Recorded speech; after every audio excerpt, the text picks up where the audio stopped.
to switch gears a little bit. Yes. We did hear what you said from the podium about the school today. As you know, DHEC meeting right now. They're with a group in Charleston talking about a statewide plan for the Ebola crisis. I just want to get your reaction to what the state is doing, if you feel confident the state's doing enough to prepare in case we have a case. Well, we actually have a seminar on Monday that we are having with all the professionals and everyone. It's going to be open to the public, and it's going to be talking about what we're doing in South Carolina, how we're doing it, what else we need to do to go forward.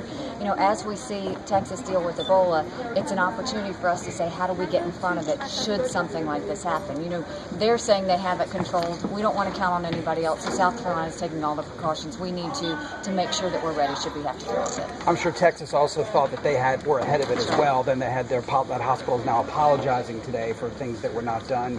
I mean, with still so many variables about how this is even spread, is it hard to get in front of something? I mean, you're looking in Texas, this is an experiment. This is something that no state has ever had to deal with. This is something our country hasn't had to deal with. And so every state has to get as creative as we possibly can. You know, this is not a need to be panicked, it's a need to be smart. And so what we're trying to do is get in front of it and say, do we have all of the stakeholders talking? If something happens, which hospitals do we want to focus on? Which ones, you know, instead of looking at all of them, maybe we should just look at a few of them. That's what you'll hear on Monday, is a lot of us going back and forth with the stakeholders to say, are we looking at this the right way? And is there anything else we can do to make sure we're in front of it?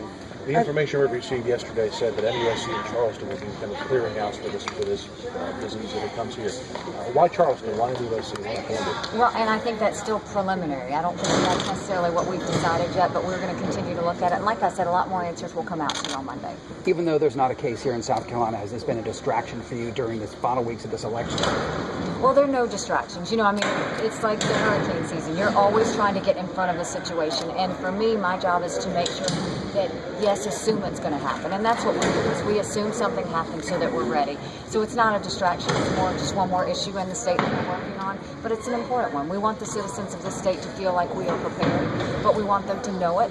And that's why we're going to have the public hearing. But we also want them to know what they need to be paying attention to, because this is not just that the hospitals need to be prepared, our citizens need to be prepared. And so you're going to see us really get a lot of that education out on what they need to watch for, what they need to do, and how they can better protect their families.